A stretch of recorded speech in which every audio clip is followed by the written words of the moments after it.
Om Namah Shivaya. Hi friends, how are you? In this video we are going to learn about the shoulder joint. Okay, shoulder joint. Shoulder joint also known as glenohumeral joint. Shoulder joint is a joint between the head of humerus and glenoid cavity of the scapula. Shoulder joint is a joint between the head of humerus and glenoid cavity of the scapula. The shoulder joint is the most movable joint of the body and consequently one of the least stable. It is most common joint to dislocate and to undergo recurrent dislocations. Therefore, students must study very thoroughly. Next, type of joint. The shoulder joint is a ball and socket type of synovial joint. Articular surfaces of shoulder joint. The shoulder joint is formed by articulation of large round head of humerus with the relatively shallow glenoid cavity of the scapula. The glenoid cavity is deepened slightly but effectively by the fibrocartilaginous ring called glenoid labrum. Once again, articular surfaces of the shoulder joint. The shoulder joint is formed by articulation of large round head of humerus with the relatively shallow glenoid cavity of the scapula. The glenoid cavity is deepened slightly by the effectively by fibrocartilaginous ring called glenoid labrum. See this figure guys. The articular surfaces of shoulder joint. Large round head of humerus. Okay. Large round head of humerus and shallow glenoid cavity of the scapula. Shallow glenoid cavity of the scapula. Next, to ligaments of shoulder joint. The ligaments of the shoulder joint are as follows. First, capsular ligament. This capsular ligament also called joint capsule.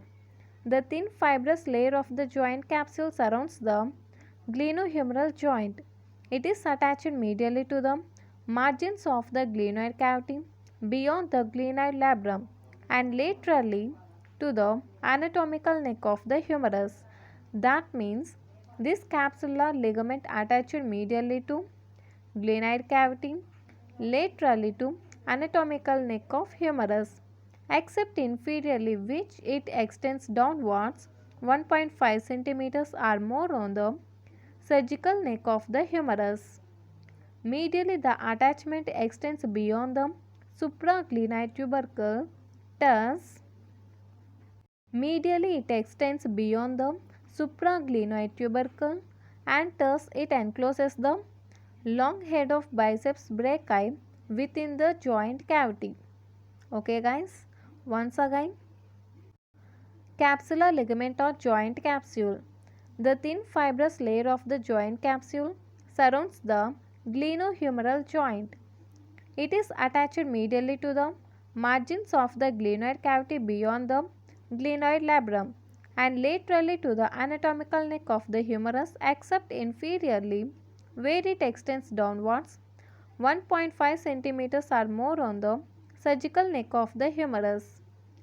Medially, the attachment extends beyond the supraglenoid tubercle, thus it encloses the long head of biceps brachii within the joint cavity.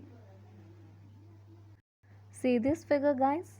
In this figure, this is the capsular ligament. Okay, see here, this is the capsular ligament. Okay, this capsular ligament also called as joint capsule. This joint capsule attaches medially to the margins of the glenoid cavity. This capsular ligament attaches medially to the margins of the glenoid cavity and it extends beyond the supraglenoid tubercle.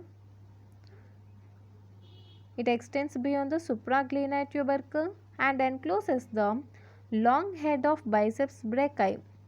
Okay, and it encloses the long head of biceps brachii within the capsule. Once again guys, this is the capsular ligament of the This is the capsular ligament, a joint capsule. It attaches medially to the margins of the glenoid cavity beyond the, see here guys, beyond the glenoid labrum, and it extends beyond the supraglenoid tubercle and encloses the long head of biceps brachii.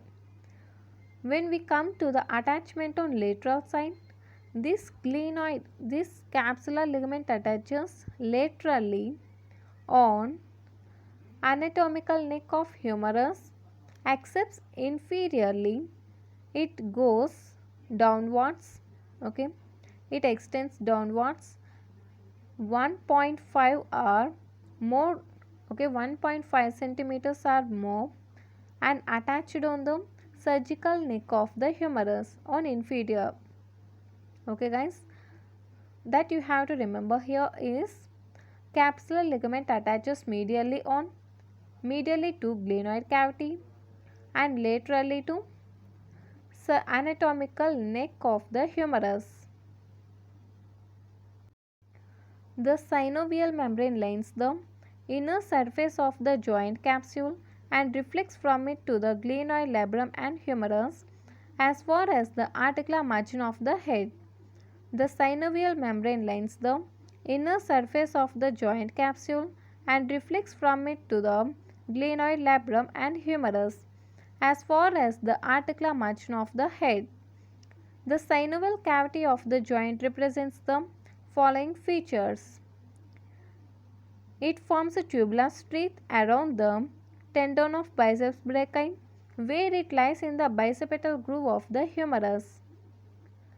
It communicates with the subscapular and infraspinatus bursa around the joint.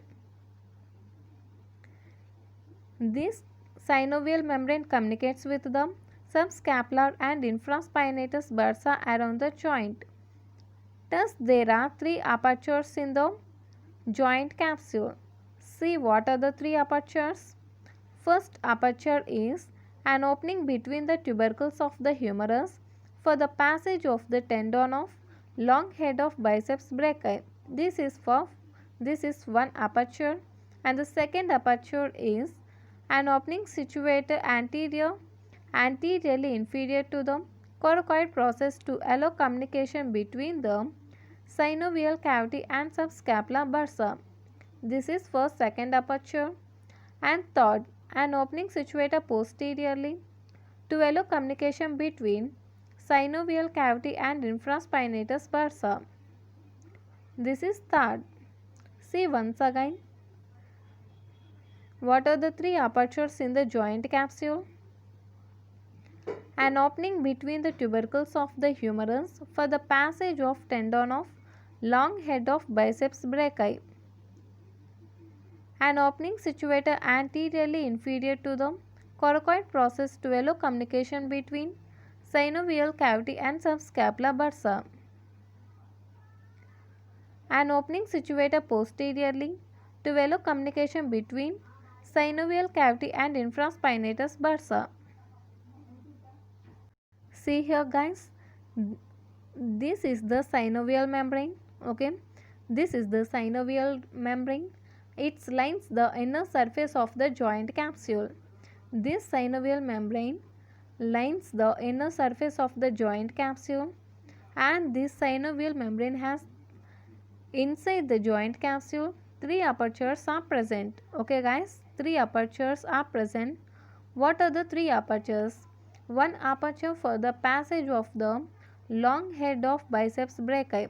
See here, this is the one aperture for the passage of the long head of biceps brachii. Next, the second aperture is present anteriorly inferior to the coracoid process. See here, this is the second aperture guys, and it communicates with the synovial cavity and subscapular bursa. Synovial cavity and subscapular bursa. This is the second aperture, and the third aperture communicates posteriorly, and the third aperture present posteriorly, and it communicates the synovial cavity to the infraspinatus bursa. It communicates synovial cavity to the infraspinatus bursa. Once again, what are the three apertures that present inside the synovial joint capsule? Okay, present inside the joint capsule. One for passage of the long head of biceps brachii.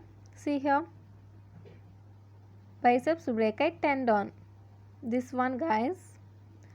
And the second aperture present anteriorly inferior to the coracoid process, and it communicates the synovial cavity and subscapula bursa. This is for second aperture.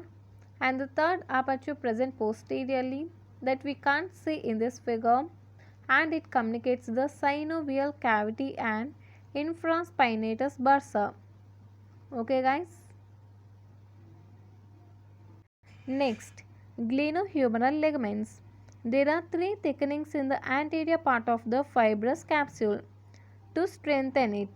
These are called superior, middle and inferior glenohumeral ligaments. They are visible only from interior of the joint. Once again, there are three thickenings in the anterior part of the fibrous capsule to strengthen it. These are called superior, middle and inferior glenohumeral joints. They are visible only from interior of the joint. A defect exists between superior and middle glenohumeral ligaments, which acquire importance in the anterior dislocation of the shoulder joint. A defect exists between superior and middle glenohumeral ligaments, which acquire importance in the anterior dislocation of the shoulder joint. See here, guys, there are three thickenings in the anterior part of the fibrous capsule. Okay, there are three thickenings in the anterior part of the fibrous capsule. See here, these are the three thickenings: 1, 2 and 3. Okay, guys, these are the three thickenings in the anterior part of the fibrous capsule, and these are the superior, middle and inferior glenohumeral joints, glenohumeral ligaments. Okay, superior, middle and inferior glenohumeral ligaments. That these are visible only from the interior of the joint capsule. We can see only from interior of the joint capsule. These are visible only from interior of the joint capsule. That means these glenohumeral ligaments contains three type of the thickenings, and these are superior, middle and inferior. Okay, guys. Coracohumeral ligament. It is a strong band of fibrous tissue that passes from the base of the coracoid process to the anterior aspect of the greater tubercle of the humerus. It is a strong band of fibrous tissue that passes from the base of the coracoid process to the anterior aspect of the greater tubercle of the humerus. See here, this is the coracohumeral ligament. Okay, coracohumeral ligament. This coracohumeral ligament passes from base of the coracoid process. This is the base of the coracoid process to the anterior aspect of greater tubercle of the humerus. Coracohumeral ligament passes from the base of the coracoid process to the anterior aspect of greater tubercle of the humerus. Okay, guys, see here, this is the humerus. This is the anterior aspect of the greater tubercle of the humerus. Transverse humeral ligament. It is a broad fibrous band which bridges the bicipital groove between the greater and lesser tubercles. This ligament converts the groove into a canal that provides passage to the tendon of long head of biceps surrounded by a synovial sheath. Transverse humeral ligament. It is a broad fibrous band which bridges the bicipital groove between the greater and lesser tubercle. This ligament converts the groove into a canal that provides passage to the tendon of long head of biceps surrounding by a synovial sheath. This is the transverse humeral ligament. This is the transverse humeral ligament, and this transverse humeral ligament bridges the bicipital groove. This bridges the bicipital groove between the lesser and greater tubercles, okay, and this transverse humeral ligament converts this groove into a canal and provides a passage for the long head of biceps brachii, okay. Through this groove, long head of biceps brachii will pass. Accessory ligaments, okay. Accessory ligaments of the shoulder joint are as follows. Coracoacromial ligament. It extends between the coracoid and acromion process. It protects the superior aspect of the joint. Next, coracoacromial arch. The coracoacromial arch is formed by coracoid process, acromion process, and coracoacromial ligament between them. This osteoligamentous structure forms a protective arch for the head of humerus above and prevents its superior displacement above the glenoid cavity. The supraspinatus muscle passes under this arch and lies deep to the deltoid, where its tendon blends with the joint capsule. The large subacromial bursa lies between the arch superior and tendinosupraspinatus and greater tubercle of humerus inferiorly. This facilitates the movement of supraspinatus tendon.